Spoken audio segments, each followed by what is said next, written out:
adalah itu jariang jo toke jariang. Nah, itu pakar raju kini ko samoman dan Dwi Pandon dan Seri. Nah, sama kita di Palaga. Tunggu kabar-kabar selanjutnya. Bersama Kembara di channel.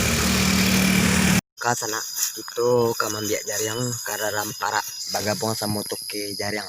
Nah, tuh jalan-jalan dulu ya.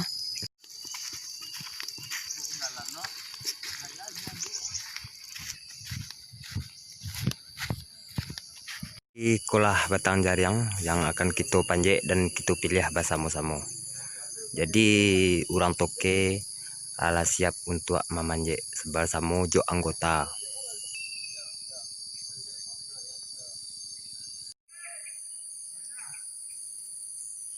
Samu saja gitu dalam pelak. Ko tukang dia Perichan dan ko toke asisten angka 2. Nah, jadi itu tuh di ujung lagi memasang sabi pengalan. Nah, sebentar mungkin turun. Tunggu saja kabar-kabar selanjutnya. Bersama juragan jengkol, juragan jariang kalau di kampung.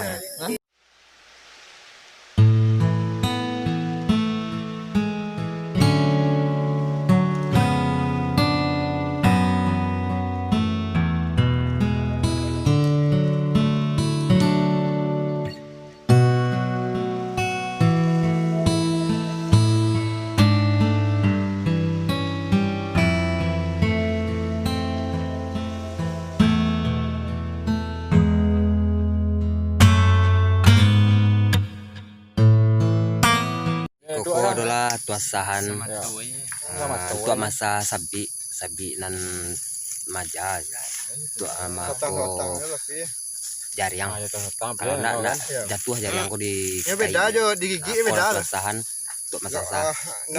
Ini kuning.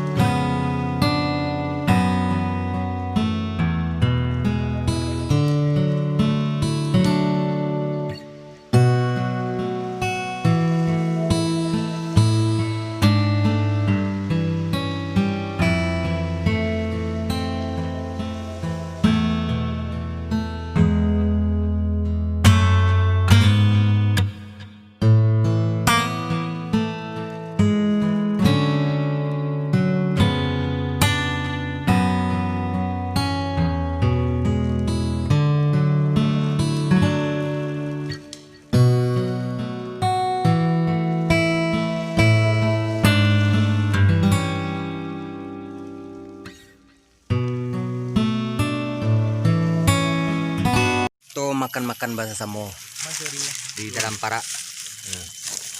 Siap di bawah. Wah, milih jariang. Iya kok.